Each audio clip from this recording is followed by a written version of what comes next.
This happened when I was 16, and even now, nearly a decade later, I still feel sick whenever I smell damp pine trees or hear metal creak in the wind. I never liked camping. I tolerated it, but that was about it. Unfortunately, my stepfather loved it.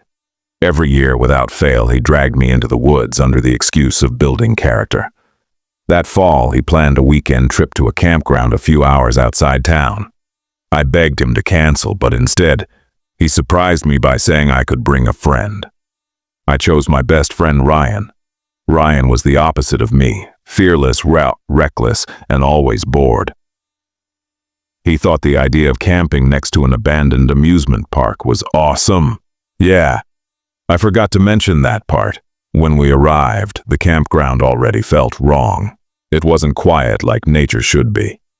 In the distance, you could hear metal groaning and chains clanking, sounds coming from the abandoned amusement park just beyond the tree line. Rusted roller coasters towered over the woods like skeletal fingers. The park had been shut down years earlier after a fatal accident. At least that's what a ranger told us while checking our permits. He said it casually, like he was talking about the weather. That night, none of the adults wanted to talk about it. Around midnight, Ryan whispered my name from inside the tent. He wanted to explore the park. I told him absolutely not. That place gave me the worst feeling in my stomach, like being watched. Ryan smiled and said, "That's how you know it's fun." Against my better judgment, I followed him. The fence surrounding the park was half collapsed. We slipped through easily. Inside, everything smelled like rust and wet leaves.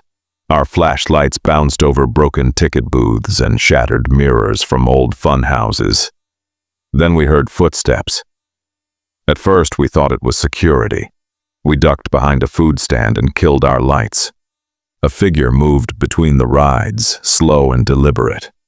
Not a guard, too quiet, too wrong. The man stopped under a flickering lamp. He was shirtless, covered in dirt, and something dark stained his chest and hands. Blood. Fresh. Ryan squeezed my arm so hard it hurt. The man tilted his head like he was listening. Then, without warning, he smiled. I swear to God, he smiled directly at us. We ran. Metal screamed beneath our feet as we sprinted across the park. I heard the man laughing behind us. Deep, broken laughter that echoed off the rides. We didn't look back until we reached the fence. Ryan went over first. I was halfway up when I felt fingers grab my ankle. I kicked, screamed, thrashed, anything to get free. The grip loosened just enough for me to pull myself over and crash onto the dirt on the other side. The laughter stopped. We didn't sleep that night. At sunrise, police cars flooded the campground. A ranger gathered everyone together and told us a man had been murdered near the park overnight, stabbed multiple times. The suspect was still missing. They described him perfectly.